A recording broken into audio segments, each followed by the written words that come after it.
Alam mo ba kung sino ang pinakasinungaling na tao sa mundo? Ang lalaki.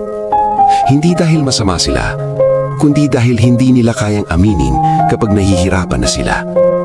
Sanay silang ngumiti kahit pagod na ang loob. Sanay silang magpanggap na okay kahit unti-unti na silang nadudurog. Kapag kinamusta mo sila, iisa lang ang sagot. Okay lang.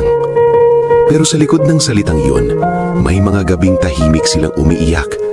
May mga problemang sila lang ang may alam. May bigat na araw-araw nilang pasan, pero wala silang masabihan. Dahil tinuruan silang maging lalaki, matigas, walang luha, walang kahinaan. Para bang bawal silang mapagod, bawal silang masaktan, bawal silang umiyak.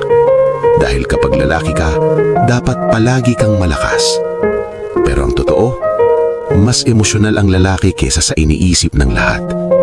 Mas malalim silang magmahal, mas tahimik silang masaktan, mas matagal nilang kinikimkim ang sakit hanggang sa sila na mismo ang maubos. Hindi nila ipinapakita hindi dahil wala silang nararamdaman, kundi dahil natatakot silang husgahan. Dahil labag sa pride nila ang makita silang mahina. Kaya sa susunod na marinig mong sinabi ng isang lalaki na, okay lang ako, sana maintindihan mo, minsan iyon ang pinakamasakit na kasinungalingan na kaya